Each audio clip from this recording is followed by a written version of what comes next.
코로나19에 대한 정확한 정보를 알려드리는 전문가 특별방송 코로나 파이터스 라이브 코파라입니다. 안녕하세요. 청년의사 기자 이혜선입니다. 안녕하세요. 청년의사 편집주간 박재영입니다. 크리스마스였던 지난 25일 코로나19 신규 확진자가 1,200명을 넘으면서 역대 최고를 기록했는데요. 하루 신규 확진자가 1,000명 아래로 내려가면 왠지 진정세로 접어든 게 아닌가 하는 착시 현상까지 생기고 있습니다. 맞습니다. 하루 100명만 나와도 너무 많다고 느꼈던 게 엊그제 같은데 말입니다. 네, 신규 확진자보다 사실 더 심각한 건 위중증인 환자가 빠르게 늘고 있다는 건데요. 지난주 코파라에 출연한 대한중환자의학회 박성훈 홍보이사님이 지적하셨듯이 12월 1일 97명이었던 위중증 환자는 12월 28일 295명으로 3배나 증가했습니다. 같은 기간 사망자는 293명이나 더 늘어났다고 합니다. 네, 병상이 없어서 집에서 대기하다가 사망하는 환자까지 나왔습니다.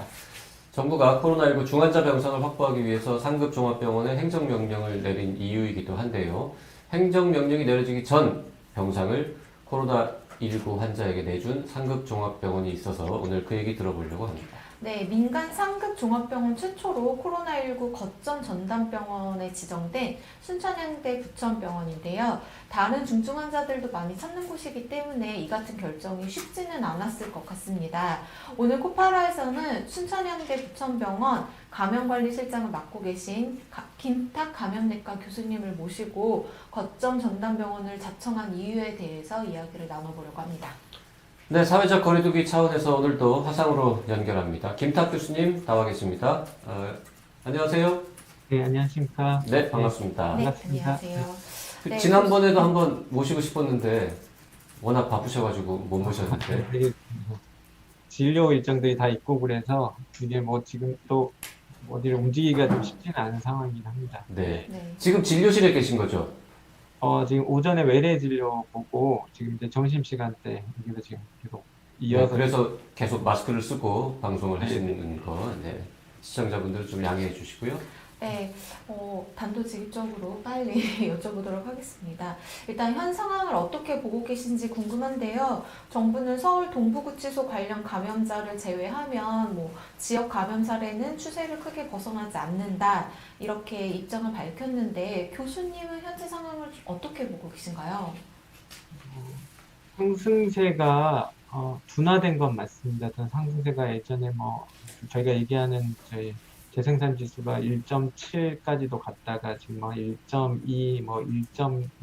이번 주가 잘 지나가면 1.0까지는 떨어질 수 있을 것 같은데 이게 환자가 상승세가 둔화된 거지 이제 감소하는 추세로 현저하게 이제 변했다라고 아직 판단하기는 이른 시점이라서 지금 시점이 정점이라고 판단하기는 되게 조심스럽습니다. 어쨌든 이게 단기간에 저희가 예전에 기대하는 것만큼 300~400명 이하로 감소하는 거는 쉽지는 않을 것 같고요. 지금 추세를 보면 한동안 이 상황이 계속 유지되지 않을까라고 좀 개인적으로 예측하고 있습니다. 네, 김탁 교수님은 그 페이스북 등을 통해서 그 사회적 거리두기 단계를 빨리 올려야 된다 이런 주장을 계속 해오신 걸로 아는데요. 네. 그 최근에도 이제 3단계로 빨리 올려야 한다 이런 전문가들 의견이 많은데 최근 정부는 계속 수도권에서도 2.5단계 유지하기로 했습니다. 3단계 격상 어떻게 생각하시는지 좀 여쭤보고 싶네요.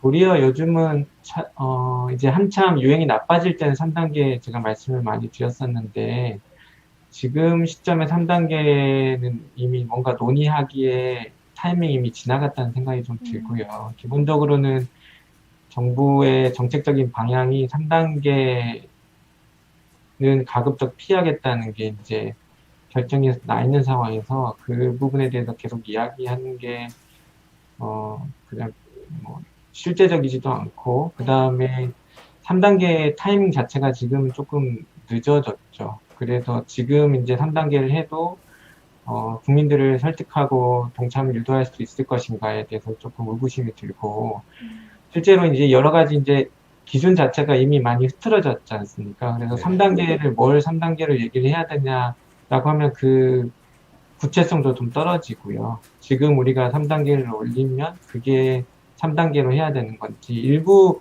예를 들면 뭐 5인 이상 금지 같은 경우는 지금 이미 정해진 3단계보다 더 엄격한 기준들도 있고, 그래서 어떤 걸 3단계로 해야 될지 사실은 정의하기도 지금 어려워졌습니다. 다만 뭐 정부의 정책 결정이 그렇게 난 거에 대해서 뭐 여러 가지 고려하기 때문에 그거를 저희가 뭐 의학적 판단만 갖고 이게 옳다, 그렇다라고 말씀드릴 수는 없지만, 제가 이제 조금 당부의 말씀을 드리는 거는, 상황이 이제 너무 낙관적인 시나리오만 갖고 대응하다 보면 상황이 나빠졌을 때 대처하기 어렵기 때문에 상황이 악화될 것들을 충분히 가정을 하고, 정부에서는 이제 사회적 거리두기라든지 이런 정책들을 준비를 하고 계셔야 된다는 생각이 듭니다. 사실 저희 3단계 설계가 굉장히 이제 느슨하게 돼 있거든요. 다른 나라에 비해서는.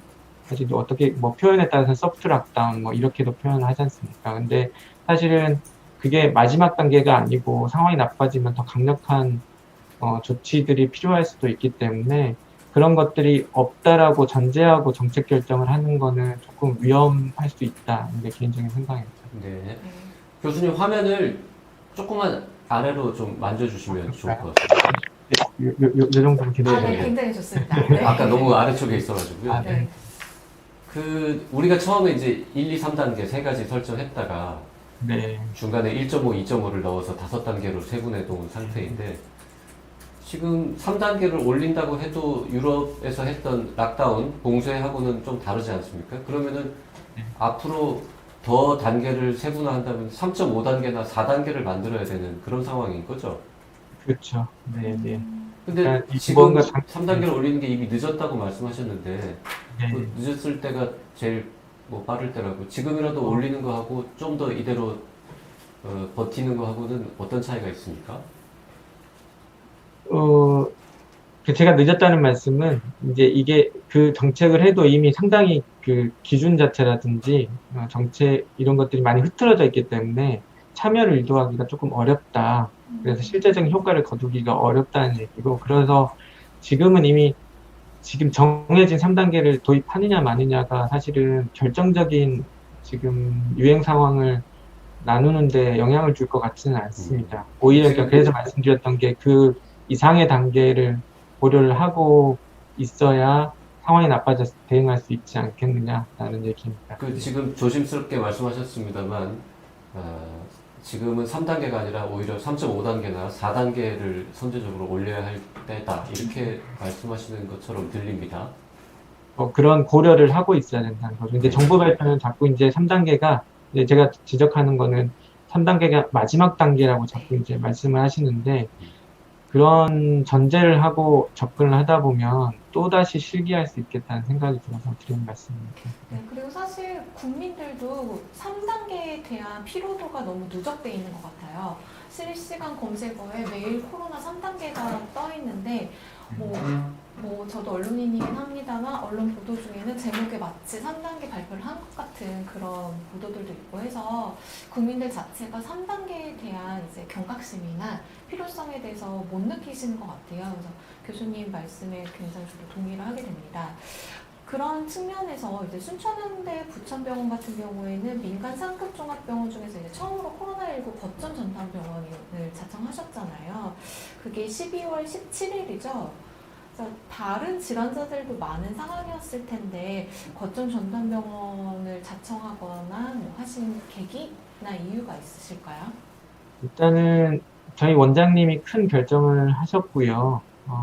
저는 이제 감염관리실장이기 때문에 기술적인 부분에 대해서 제가 의견을 드리지만, 이제 결정 자체는 저희 원장님께서 하셨고, 그 이제 큰 이유는 저희가 그 인천, 부천 이쪽 지역에서 중요한 이제 지역의 중심 병원이거든요. 그렇기 때문에 유행 상황이 나빠졌을 때 환자들이 계속 병상 배정을 못 받고 돌아가시는 상황들을 보고, 저희가 지역사회 중심 병원으로 역할을 해야 된다라는 게 이제 주된 이제 이유 중에 하나였고, 또 다른 이유는 이제 응급실이나 이런 쪽으로 이제 저희 3차 유행이 시작한 이후로 가장 큰 위협이 됐던 부분이 사실은 응급실이라든지 각종 여러 곳에서 환자들이 발생하면서, 이렇게 환자들이 많아지면 결국은 보낼 곳이 없어서 우리만 괜찮다고 생각해서 뭐 그냥 우리 문만 닫고 있으면 결국은 응급실에 환자들이 계속 누적이 되고,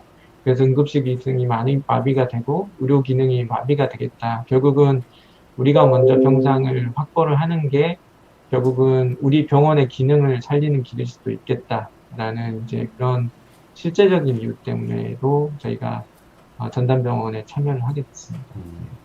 그 교수님이 직접 결정에 큰 역할은 안 하셨다고 말씀하셨는데 그 병원장님, 신흥진 병원장님 네, 네, 네. 사실 이 흔히 말하는 오너도 아니신데 네. 임기가 있는 병원장님인데 그 결정을 하시는 게 굉장히 어려웠을 것 같습니다. 이게 뭐 병원에 큰 손실이 될 수도 있고 그런 거라서. 그래서 저도 이제 원장님 결정이 굉장히 존중하고, 전체적으로 제가 처음 이제 이 코로나 유행 때부터 계속 신흥 원장님하고 계속 이제 손을 맞춰 왔는데, 전체적인 유행 상황이나 이런 것들에 대해서 계속 이해를 잘 하고 계시고, 이런 맥락에서 적폐경 일정들을 좀 잘 지원해주고 도와주고 계셨고요. 사실은 원장님께서 그 전에 이제 원장님이 되시기 전부터 외과 이제 선생님 외과계에서 계시면서 감염 관리라든지 외과 수술 후에 수술 후 감염이라든지 이런 부분에 대해서 꾸준히 관심을 가지고 계셨었습니다. 그렇기 때문에 지금 상황에서도 여러 가지 상황들을 종합적으로 고려해서 그런 판단들을 내리실 수 있었다고 저는 이제 개인적으로 옆에서 모시는 입장에서 생각은 하고 있습니다. 제 입장에서도 굉장히 조금 어떻게 보면 행운이라고 해야 될까요? 아니면 어쨌든 이런 일들을 하면서 저희가 지원을 못 받으면 굉장히 어려운데, 네. 원장님께서 전체적인 상황들을 잘 이해를 해주고 최대한 지원을 해주려고 도와주고 계시는 점에 대해서 굉장히 감사하고 있습니다. 그 병원장님이 그렇게 이해를 잘해주시는 거는 행운이라고 할 수 있겠지만 이 네. 코로나 거점 전담병원으로 자원하는 거는 감염내과 의사인 교수님한테는 굉장히 괴로운 일 아닙니까?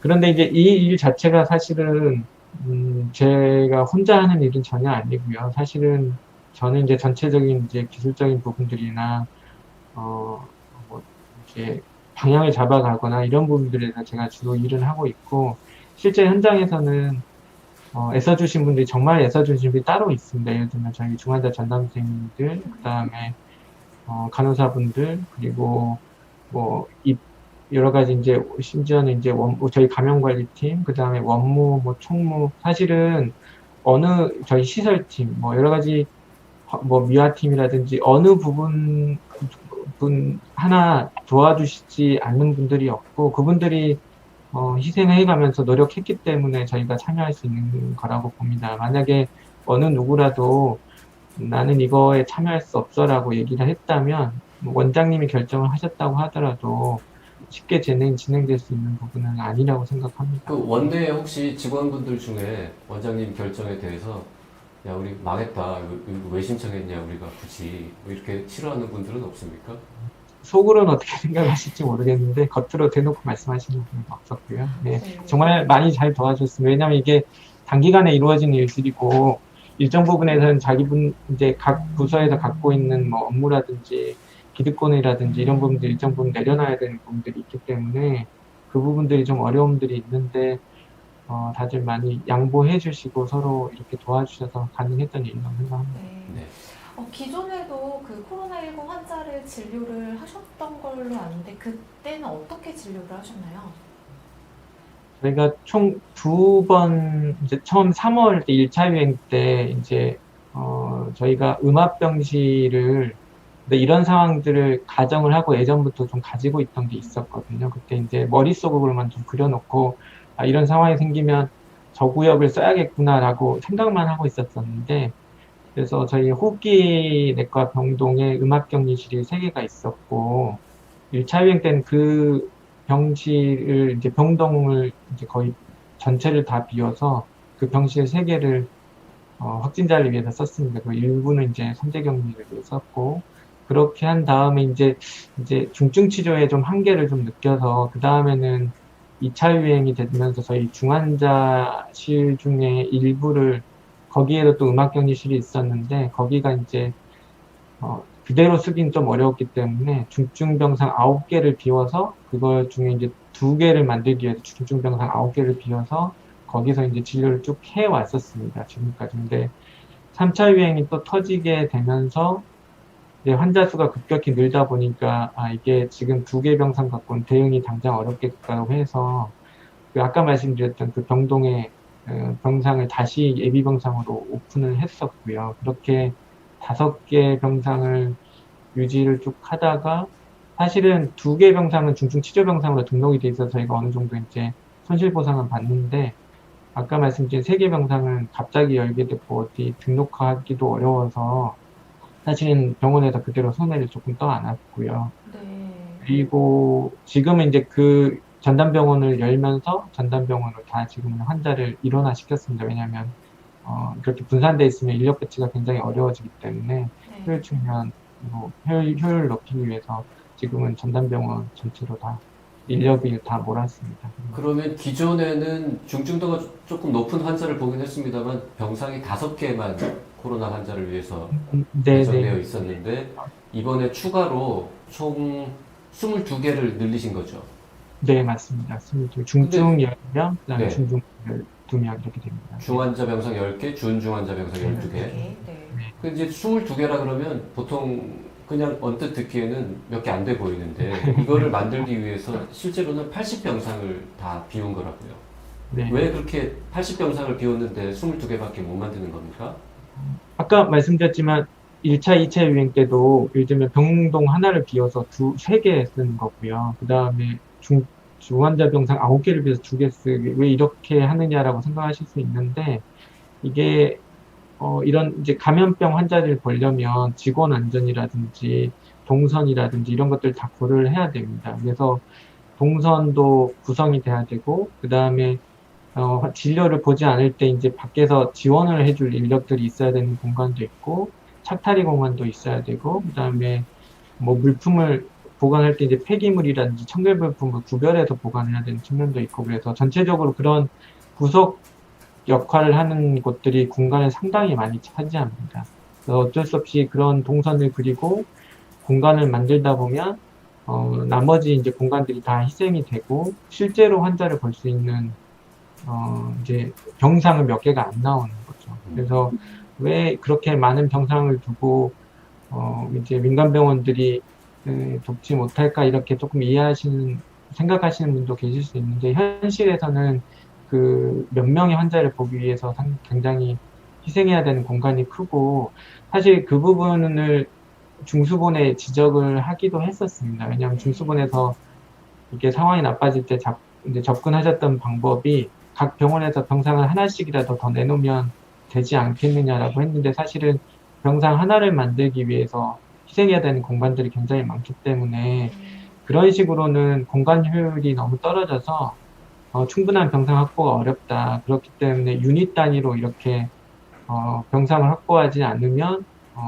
많은 병상을 얻을 수 없고 그렇게 하려면 이제 병원에 충분한 보상과 지원을 해줘야지 할 수 있다. 그렇게 중수본에 말씀드린 바가 있습니다. 네, 그런 지금 얘기를 계속 네. 전문가들이 하고 있는데 네네. 공무원들은 너무 쉽게 여기저기 뭐 병상 10개, 20개, 100개 내놔라 이렇게 얘기만 하는 것 같은데 네. 안타깝네요. 네, 저희 이제 이 프로그램을 일반 시청자분들도 보고 계시는데 이 거점 전담 병원이라고 하면 아예 일반 환자는 진료를 보지 않고 코로나19 환자만 보는 것인지를 궁금해하시는 분이 있으세요?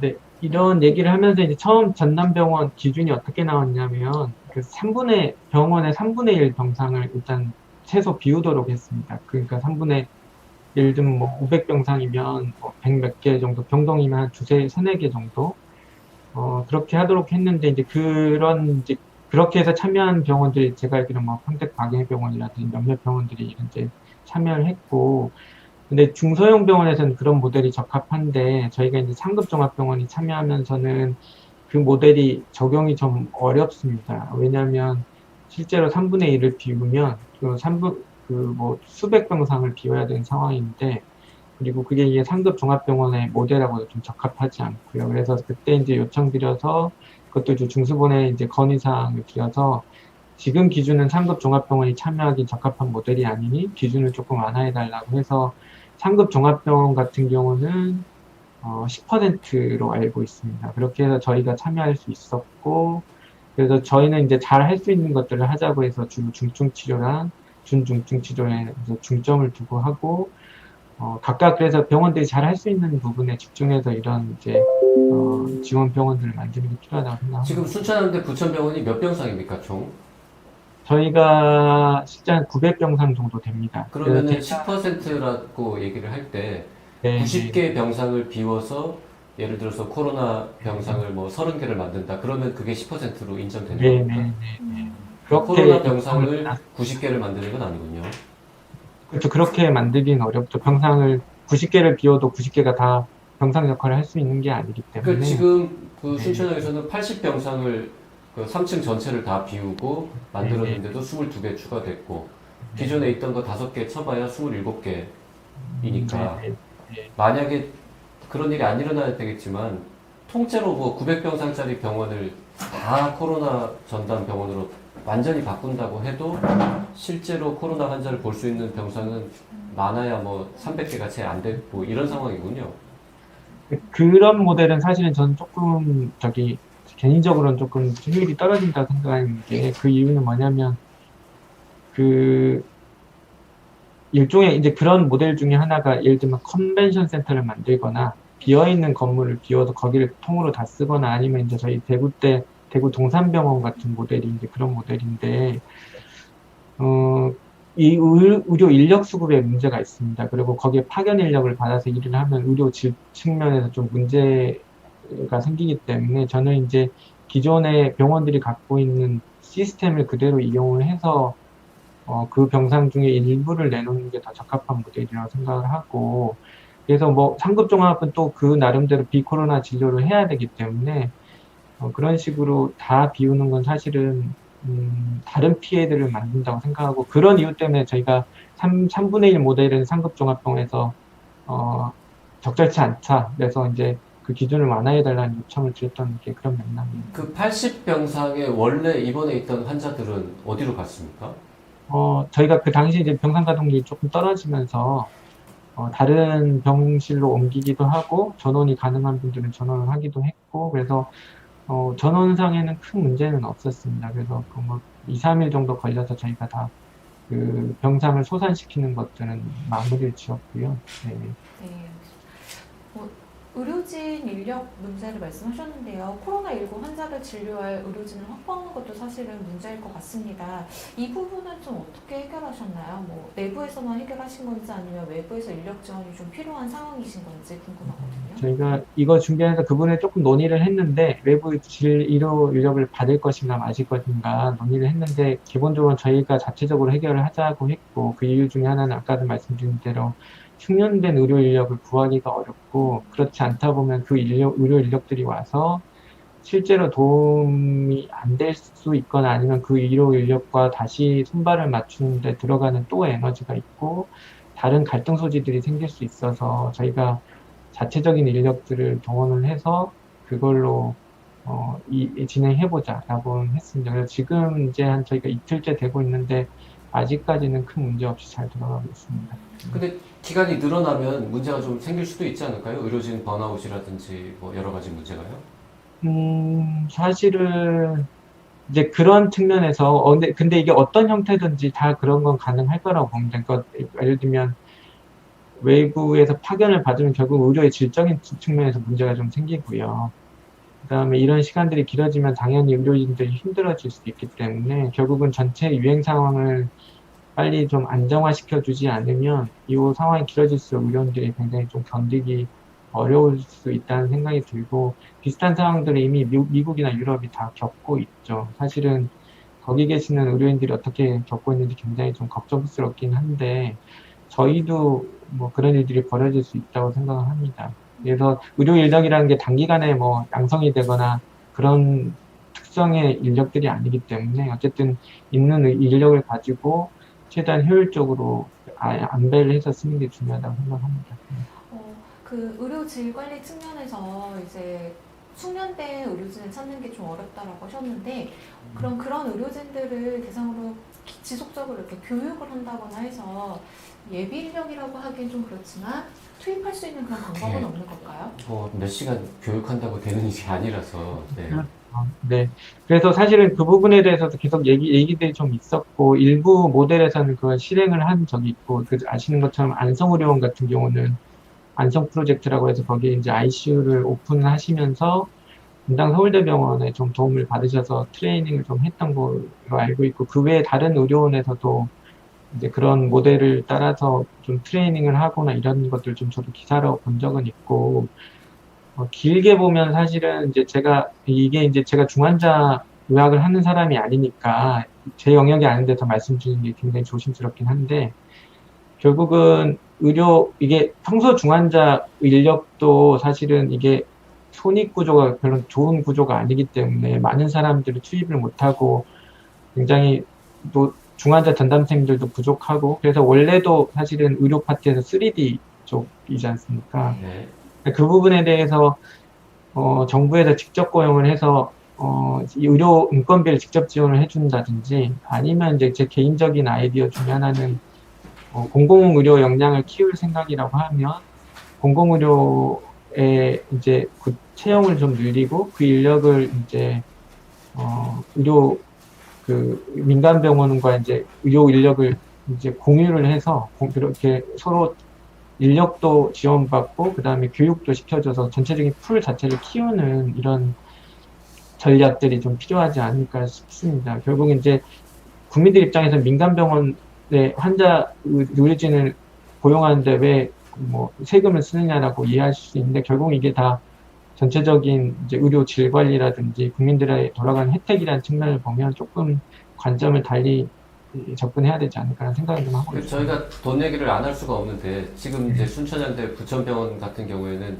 외부에서 파견 나온 의료진이 없다고 말씀하셨는데, 이제 파견 나온 의료진이 있는 병원의 경우에는 그런 얘기 들리더라고요. 파견 나간 분들은 뭐 하루에 위험 수당이 네. 5만 원씩 나가고 네, 네. 일당도 되게 높게 책정되어 있는데, 정작 그 병원에서 더 열심히 일하는 분들은 한 달에 위험 수당이 5만 원이고 전혀 인센티브가 없어서 역차별이다 뭐 이런 얘기도 있던데요. 그러니까 일하는 데에 대해서 합당한 보상을 받아야 되는 건 저는 100% 동의합니다. 다만 이제 인센티브 접근은 굉장히 저도 조심스럽게 접근하고 있습니다. 왜냐하면 저도 일을 하다 보면 인센티브를 달라, 내가 뭐 사람들이 하다 보면 나만 일하고 있는 것 같고 다른 사람들은 내가 하는 만큼의 역할들을 못 하고 있는 것 같고, 이런 생각도 얼마든지 할 수 있거든요. 근데 이 인센티브 이런 이제 접근을 하다 보면 사실은 누가 어디까지 이 일에 참여하고 있는가 경계선을 긋기가 좀 모호합니다. 예를 들면 물론 중증치료에 전담하신 그 직접 진료를 하는 우리 의료 인력들도 굉장히 소중하고 애를 많이 쓰고 있지만, 거기서 빠져나가면서 그 다른 인력들이 또 안게 되는 부담들이 또 있거든요. 그 다음 예를 들면 의료 파트가 아니더라도 의료 지원 파트, 예를 들면 원무나 총무나 다른 부분들은 예를 들면 여러 가지 출입구 관리라든지 기존에 하지 않던 업무들을 계속 하고 있습니다. 그러면 그분들은 환자를 직접 보지 않는다고 해서 이 일에 공로가 없는 것인가? 전혀 그렇게 말씀할 수 없죠. 그러니까 그런 부분들이 자꾸 예를 들면 저 사람은 더 인센티브를 받고 나는 왜 못 받지? 그 다음에 예를 들면 간호사는 받는데 왜 의사들은 지원이 안 되지? 이렇게 이제 논의들이 계속 이어지게 됩니다. 그래서 인센티브 접근은 굉장히 조금 신중하고 조심스럽게 해야 된다는 생각은 좀 개인적으로 하고 있고, 제가 이제 이 일들을 계속 전체적으로 관장을 하면서 느낀 느낌은 사실은 영향을 받지 않는 부서는 아무 데도 없다. 사실은 모든 사람이 영향을 받고 있고 어느 정도는 다 참여하고 있다. 근데 이제 참여 형태가 직접 환자를 보느냐 아니면 다른 부분을 지원해 주느냐, 뭐 이런 차이라고 생각합니다. 그러니까 그 인센티브를 달라, 추가로 더 달라 이런 말씀은 전혀 아니신 것 같고, 그냥 네. 위험 수당 같은 거를 조금 챙겨준다거나 아니면은 병원 전체에 지금 여러 가지 경비가 추가로 들어가고 손실이 발생하니까 그거라도 좀 제대로 보상을 해줘서 더 주진 않더라도 최소한 손해는 안 보게 해달라 이런 얘기를 이제 의료계에서 많이 하고 있는데요. 네. 그런 의미에서 정부가 이번에 코로나19 거점 전담병원에 이제 보상안을 마련했는데요. 잠깐 소개해드리자면 거점 병원 5곳에는 이제 시설 개선과 장비 운영 등 소요 비용 56억 원 중에서 한 70%에 해당하는 40억 원을 우선 지급하겠다. 그리고 환자 치료를 처음 시작하는 병원은 뭐 10억 원씩 주겠다. 그리고 치료를 확대하는 병원에는 2억 원을 뭐 더 선 지급하겠다. 그리고 이동형 음압 설비 같은 그런 장비 비용도 지원하겠다. 이런 식의 이제 보상안을 발표했는데 실제로 거점 전담병원을 운영하고 계신 입장에서 보상안 좀 충분한지 궁금합니다. 사실 이제 기획팀에서 하고 계신 일들이긴 합니다. 제가 직접적으로 관여를 하고 있지는 않은데 제가 얼추 이제 여쭤봐서는 지금 이제 보상안이 사실 이전보다는 굉장히 많이 진일보한 건 사실이고요. 중수보원에서도 굉장히 노력을 하고 계시고 적극적인 자세를 보인 거에 대해서는 굉장히 저도 긍정적으로 평가를 하고 있습니다. 그래도 그럼에도 불구하고 여전히 이제 손익계산을 맞춰보면 참여하는 게 손해다라는 게 이제 기본적인 계산인 것 같고요. 그럼에도 불구하고 이제 병원이 해야 되는 역할들이 있으니까 참여하는 측면도 있습니다. 다만 이제 이렇게 했는데 너무 손실이 크게 발생하거나 하지 않도록 조금 중수본에서 더 배려를 해주셨으면 하는 바람이고요. 중수본이 다 하는 건 아니고 이제 뭐 보건복지부나 정부에서 좀 배려를 해주셨으면 하는 바람이고, 또 하나는 이게 갑작스럽게 진행되다 보니까 사실 저희가 제일 좀 애매한 입장입니다. 저희는 이제 전담병원으로 들어가 있긴 하지만 전담병원 모델이 사실 말씀드렸던 것처럼 중소형 병원에 조금 타겟팅돼서 보상구조라는데 이런 게 돼 있는데 저희는 중증을 보다 보니까 또 그 기준으로 하다 보면 손해가 더 커지거든요. 그래서 그런 부분들에서 이제 건의는 이미 드렸고 조금 그 부분들 적용할 때 조금 여러 가지 모델을 가지고 이런 지원을 좀 해줄 수 있도록 좀 말씀을 드렸습니다. 그래서 아마 이제 행정적인 부분들이 처리되거나 이럴 때 조금 시일이 걸리거나 좀 어려운 부분들이 있는 것 같은데 일단은 저희가 이 일을 시작하면서 충분한 지원을 병원이 망하지는 않게 해주실 거라는 믿음을 갖고 사실 한 거기 때문에 그 부분에 대해서는 보건복지부나 중수본이 조금 신뢰를 잘 지켜주셨으면 하는 바람입니다. 지금 정부가 마련해 놓은 보상안, 그리고 비워져 있는 병상 조명료를 몇 배로 이렇게 추가해서 준다거나 그걸 다 계산했는데도 병원에서는 아마도 적자일 것이다 라고 이제 예상을 하신다는 건데 네. 그 적자분은 나중에 다 정산해가지고 정부에서 당연히 보상을 해줄 거라는 신뢰를 과거의 사례를 보면 저희가 별로 못 가지고 있잖아요, 지금. 그 부분은 제가 그냥 믿고 하는 거죠. 사실은 어느 정도 손해도 감수한 부분들이 있을 것 같은데, 가능하면 이게 한번 이런 게 선례가 되면 다음에 또 같은 일을 할 때 의료계를 설득하기 좀 어려울 거라고 생각이 듭니다. 그렇기 때문에 이번에 하시면서 조금 그 부분에 대해서 조금 전향적으로 접근을 해주셨으면 하고, 어쨌든 복지부나 중수본도 이전보다는 확실히 더 전향적으로 많이 도와주시려고 노력은 하고 계시거든요. 저도 그런 점들을 좀 느끼곤 있습니다. 그래서 서로 의료계랑 잘 합의가 돼서 좋은 방향으로 결정이 났으면 좋겠습니다. 그 하나 궁금한 게 갑자기 떠올랐는데요. 80병상을 네, 지금 네. 없애고 22병상을 만들었잖아요. 그러면 인력도 80병상 일반 병동에서 운영하던 그 인력 전체가 다 투입되어서 22명을 치료할 수 있는 그 정도입니까? 그렇죠. 이제 구체적으로 인력 배분은 저희 이제 간호파트에서 좀 잘 도와주셔서 하셨고, 제가 알기로는 저희가 지금 운영하는 게 저희가 비운 곳이 한 곳은 내과계 중환자실이고 한 곳은 이제 소화기 내과 병동이었거든요. 그러다 보니까 내과계 주사한 중환자실은 원래 이제 중환자 치료를 하던 곳이니까 보호구 착용이라든지 이런 부분에 대한 조금 더 추가 교육을 하고 투입이 가능했는데 소화기내과 병동 같은 경우는 이제 새로 재교육이 좀 필요했고, 그래서 이제 좀 외부에서 좀 지원을 그러니까 다른 파트에서 지원을, 외부 인력이라는 게 다른 곳이 아니고 저희 내부 인력 중에 이제 경험이 있는 사람들을 조금 재배치를 해서 그렇게 인력을 구성을 하신 걸로 제가 알고 있습니다. 네. 여러 가지 말씀 주셨는데 사실 정부가 그 전담병원 병상 목표치를 2,700병상 정도로 세웠었는데 그걸 다 채우지 못했어요.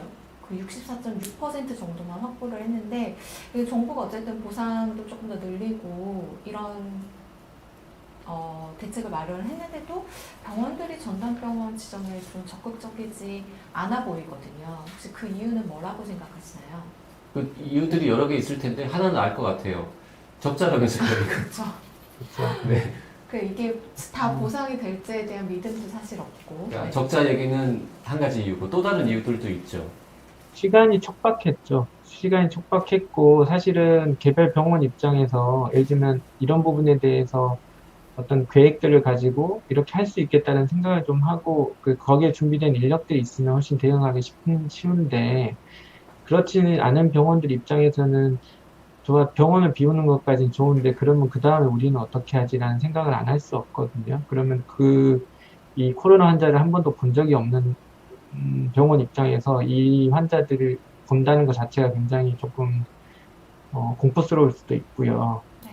그렇기 때문에 그런 경험의 문제, 그래서 해보지 않은 것들에 도전하는 게 굉장히 어렵지 않습니까? 그래서 그런 부분도 있고, 아까 말씀드린 대로 이제 신뢰의 문제도 좀 있는 것 같고요. 이 일을 했을 때 우리가 상응하는 보상을 받을 수 있을 것인가, 이런 문제도 되게 중요한 것 같고, 시일이 좀 촉박했던 것 같습니다. 이게 사실은 이런 이제 구조, 제가 또 계속 말씀드리는 건데, 이런 준비가 시나리오를 가지고 사실은 각 병원들에게 상황이 나빠졌을 때 임무가 부여가 됐어야 되는 거거든요. 예를 들면, 저희 어떤 병원들은 확진자를 봤으면 좋겠습니다. 어떤 병원들은 아니면 접촉자가 생겼을 때 이 환자들을 수용을 해줬으면 좋겠습니다.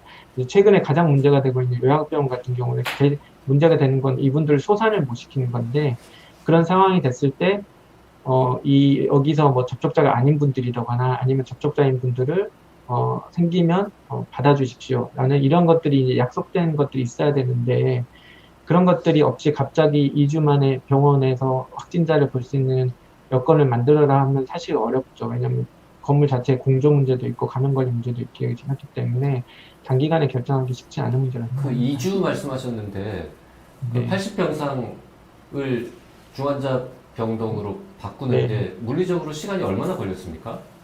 저도 대단하다고 생각하는데, 소산시키는데 한 3일, 그 다음에 공사하는데 3, 4일, 그 다음에 뭐 마지막 물건 정리하는데 한 이틀. 그래서 저희 크리스마스 연휴도 다 반입하고, 저희 시설팀이랑 간호부에서 뭐 하여튼 전 부서에서 다 나와서 일을 해서 어제 날짜를 딱 맞춰주셨거든요.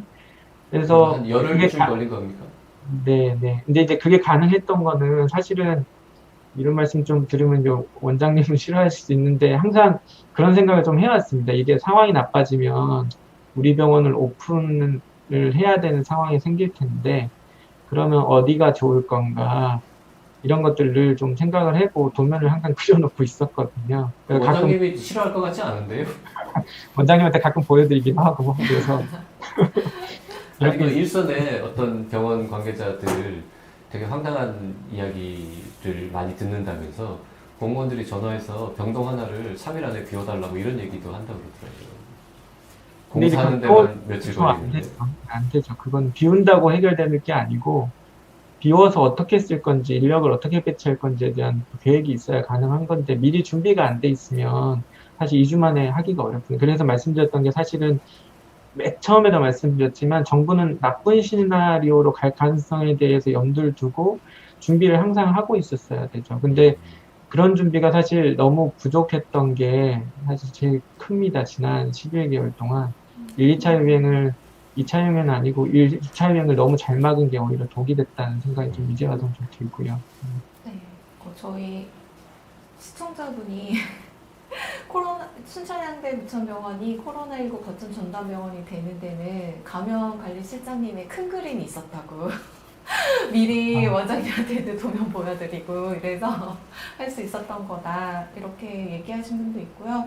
그리고 통 큰 결심을 해준 순천향대 부천병원을 비롯해서 뭐 박예병원, 현대병원 이쪽 관계자분들한테 감사드린다라는 저희 댓글도 달렸습니다. 응원한다는 댓글도 지금 많이 그리고 달려있습니다. 그렇게 보상을 많이 해주는데 손해가 왜 발생하느냐라는 질문도 있는데요. 하여튼 저도 뭐 병원에서 일하지 않기 때문에 잘 모릅니다만 정말 이래저래 나가는 게 많다고 그러더라고요. 네. 병원에 뭐 워낙 자체가 인건비 비중이 워낙 높고요. 그다음에 나머지 제도비 비중이 워낙 높아서 실제로 운영을 해서 남길 수 있는 손익이 별로 없습니다. 제가 알기로는 뭐 해봐야 5%? 그렇기 때문에 여기서 매출이 조금만 줄거나 손익이 조금만 줄어도 바로 적자 구조로 바뀌게 되는 이게 실제 병원 경영으로 알고 있습니다. 네. 네. 지금 또 가장 국민들이 관심 있는 것 중에 하나가 변이 바이러스인데요. 지금 영국에서 이제 입국하신 분들 중에서 변종 바이러스가 검출되신 분들이 있어서 또 국민들은 그쪽에 굉장히 공포심을 느끼고 있는데, 변종 바이러스, 그러니까 변이 바이러스가 국내 유입된 거가 코로나19 치료나 진료에 있어서 당연히 이제 영향을 좀 미칠 것 같습니다만, 감염내과 교수님으로서 좀 어떻게 보고 계시는지 궁금한데요. 변이 문제는 사실은 조금 아직은 잘 모르는 분야고 그 분야는 사실 제 임상가로서는 조금 이제 제가 깊이 알고 있지 않은 분야라서 조심스럽지만 어쨌든 그런 상황으로 흘러가는 게 사실 어떻게 보면 정해진 길이라고 봅니다. 예를 들면 저희가 처음 중국에서 생겼던 유전자형이 지금은 다 미국이나 유럽에 있는 걸로 지금 다 대체가 된 거는 결국은 진화의 과정이거든요. 그렇게 해서 더 잘 적응할 수 있는 바이러스 이제 변이가 일어나고 그 바이러스가 살아남는 건데, 영국에서 생긴 이제 바이러스도 결국은 이제 선택의 결과일 것 같고요. 여러 가지 노력은 하겠지만 조금 이제 비관적인 말씀을 드리면 결국은 지금 영국에서 생긴 바이러스 유전자형이 지금 유전자형을 결국은 다 대체하게 될 거라고 봅니다. 시간의 문제일 뿐이지.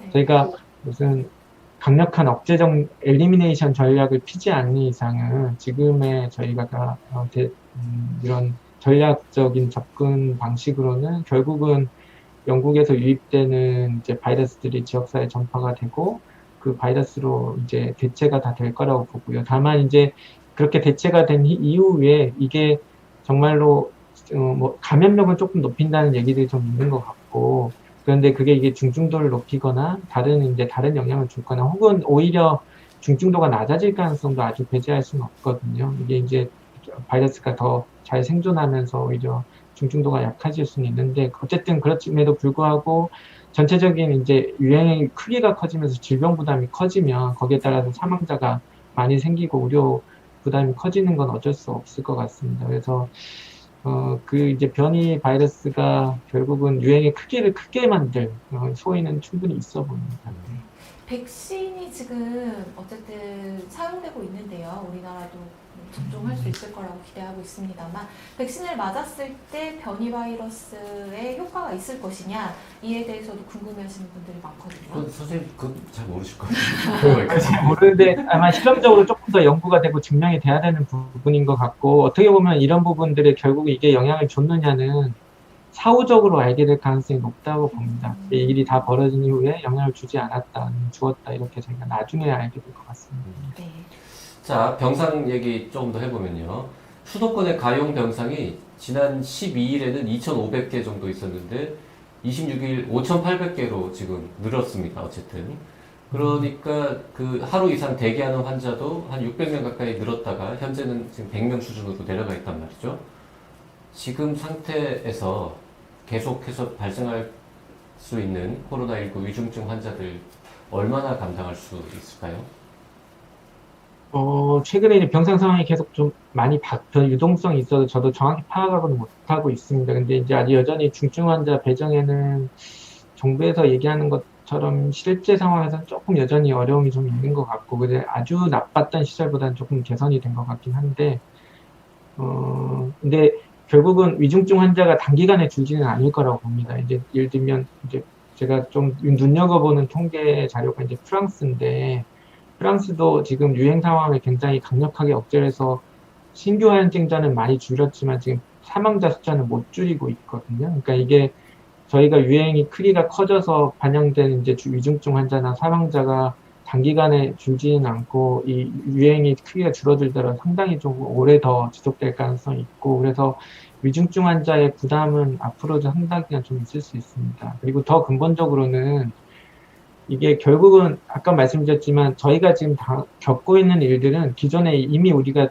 준비되어 있는 의료 역량 체계에서 코로나19라는 질병 부담이 추가된 거기 때문에 어느 측면에서든지 비코로나 진료가 축소되든지 아니면 코로나 진료를 잘 못하게 되든지 이런 이제 부담들이 생기거든요. 그러니까 의료 인력을 어디든 차출해도 어쨌든 거기에는 한계가 있고, 그리고 중증 병상을 아무리 늘리거나 병상을 늘리는 데는 한계가 분명히 생길 수밖에 없습니다.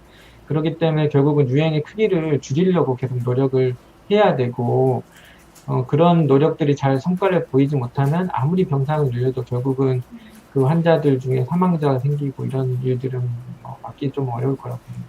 네. 자, 그 병원 내 이제 의료 자원들이 계속 코로나 환자 보느라고 투입이 되다 보니까 응급실을 비롯해서 중환자실도 그렇고 비코로나 중증 환자 진료에 차질이 생길 우려가 큰데요. 지금 현장에서는 어떻게 느끼고 계세요?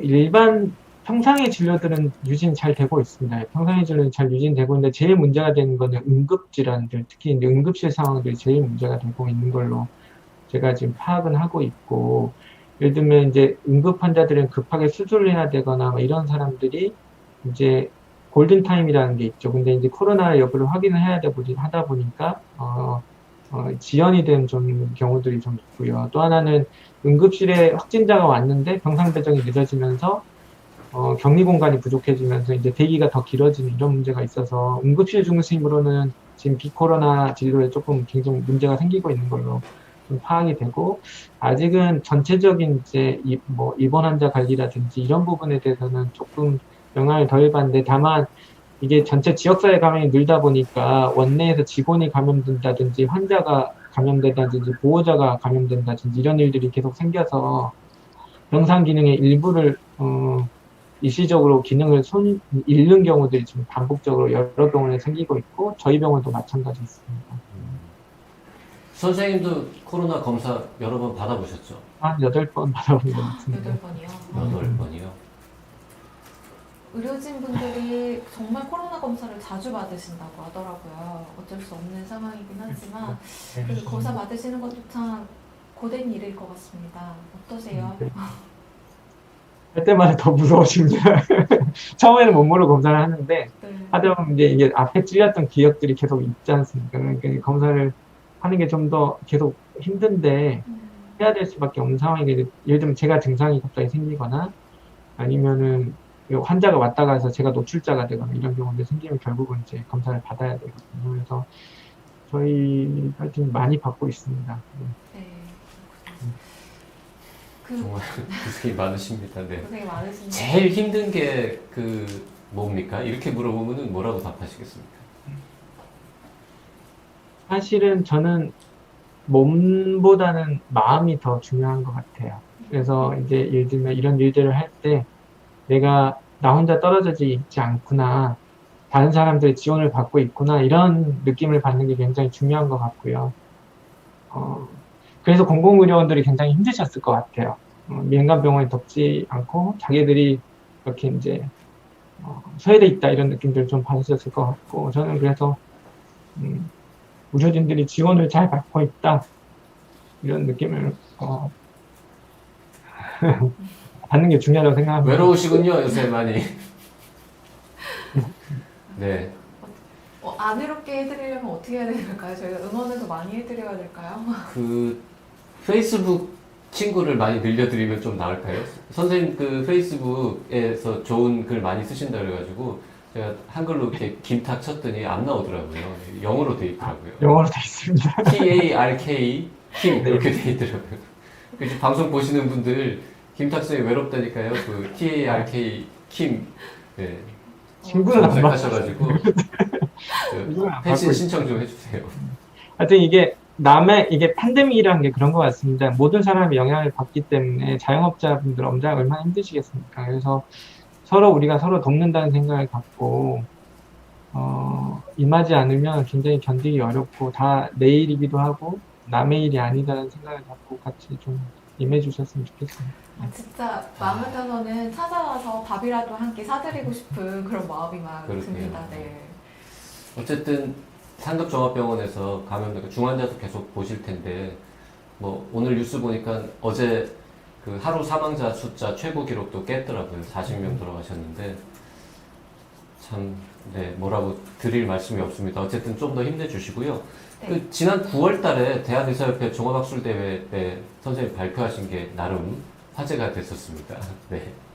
네, 코로나19 1차 유행 이후에 이제 적절한 감시 체계를 마련했다고 하면 이제 2차 유행 전에 좀 인지하고 적극적으로 대응할 수 있었을 거다라고 지적하셨는데요.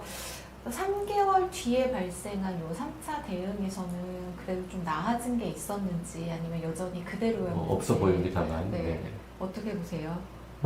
아까도 말씀 주셨지만 사실은 저희가 첫 번째 대구 상황을 어떻게 보면 임기응변으로 막아내고 그다음에 그때 이제 여러 가지 우리가 얘기한 3T로 계속 막아내면서 저도 그런 느낌을 좀 가졌다는데 좀 반성하고 있고요. 이거 우리가 해낼 수 있겠네, 막아낼 수 있겠네. 지금 이 3T 전략이면 뭐 충분히 이겨낼 수 있겠다는 느낌을 가졌었고 사실은 정부도 그랬던 것 같고요. 그러다 보니 이제 뭐 의료계랑 각을 세우는 이런 행동도 할 수 있었던 것 같고. 근데 사실 지금 돌아서 생각해 보면 가장 저희의 패착은 미국이나 유럽은 남의 일이라고 생각했던 것 같아요. 사실 미국이나 유럽도 결국 어떻게 보면 시간의 싸움이지 결국은 저희가 처하게 될 운명과 같은 일이었을 거라고 생각이 드는데 그런 일들이 절대 우리는 벌어지지 않을 거라고 단언하고 있었던 것들이 굉장히 큰 문제였던 것 같고 그러다 보니 그 다음 단계를 준비를 하지 않았던 거죠. 그래서 감시체계 측면에서는 사실 이제 1차 의료기관들이 그 부분들에 대해서 어느 정도 역할들을 하고 이런 부분이 있어야 되는데 이제 잘 진행이 안 했던 부분들이 있고 하여튼 그 부분도 잘잘못을 따진다기보다는 그걸 하기에 굉장히 어려운 측면들이 분명히 있습니다. 그 부분들이 있고 그다음에 감시체계라는 게 이제 여러 가지 방식으로 구성이 돼야 되는데 그 부분도 조금 진척이 없었던 부분들도 있고 네, 이제 말씀을 드리는 건 사실 이제 우리가 이런 접근할 때 나쁜 시나리오를 대응해서 그 시나리오를 가지고 대응을 했었어야 되는데 그게 전략적으로 접근이 안 됐죠. 3T만 계속 얘기를 하고 있고 지금도 그 기억이 남아있다 보니까 여러 군데서 진단에 대해서만 계속 얘기를 하고 계시고요.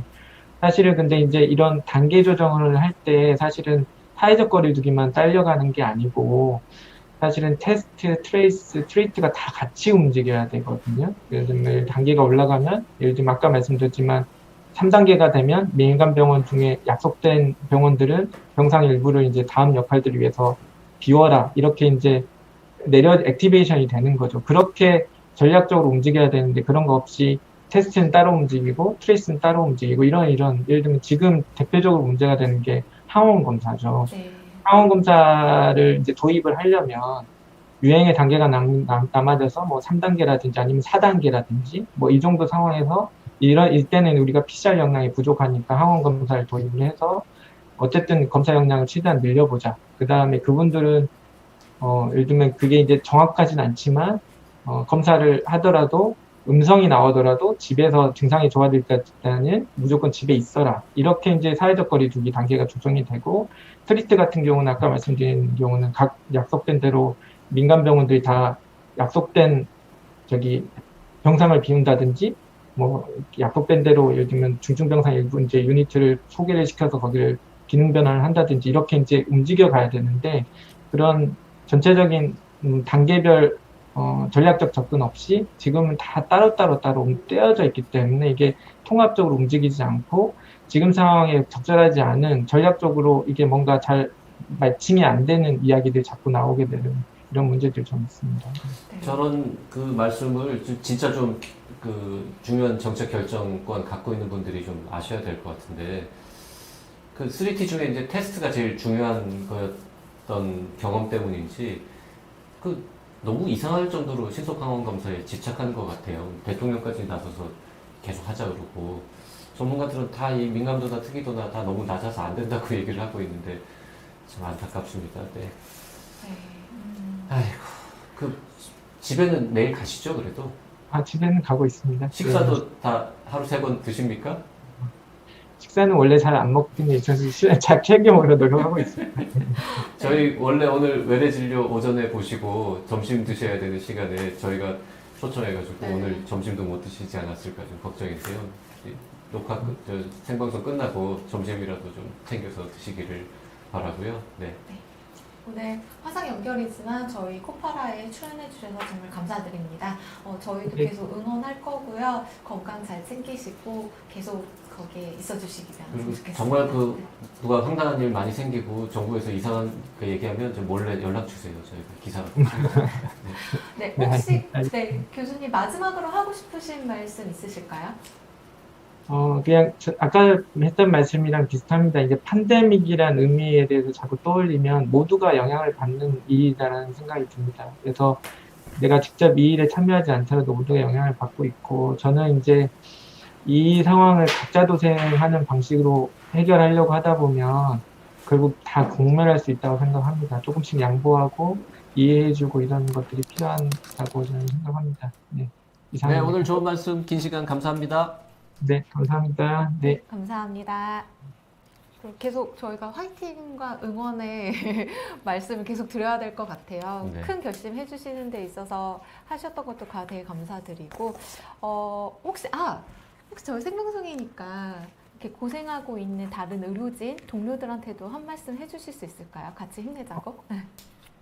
너무 감사하게 생각하고 있고요. 환자 보시면서 너무 어려우신데, 특히 이제 저희 병원은 중환자 치료 중환자 전담 선생님이랑 우리 중환자실 간호사들이 다 애써주고 계시거든요. 그리고 저희 감염관리팀 시도 때도 없이 밤새기도 하고 나오기도 하는데, 그리고 하여튼 한 분 한 분 너무 감사하지 않은 분들이 아무도 없습니다. 그래서 모두 지금 너무 감사드립니다. 네. 네, 혹시 집에 계신 아내분에게도 한 아, 말씀 하실까요? 저희 가족들도 희생을 너무 많이 하고 있고요. 늘 미안한 마음입니다. 그래서 그렇습니다. 네, 고맙습니다. 네, 저희 김탁 교수님과 이렇게 연결한 상태에서 클로징을 좀 해보려고 합니다. 오늘이 2020년 코파라 마지막 방송인데 김탁 교수님 함께 해주셔서 정말 감사드리고요. 새해에는 코파라 방송이 끝나더라도 코로나 상황이 반드시 진정되었으면 하는 바람입니다. 네, 2021년 새해에 다시 인사드리겠습니다. 감사합니다. 감사합니다. 교수님 감사합니다. 교수님 감사합니다.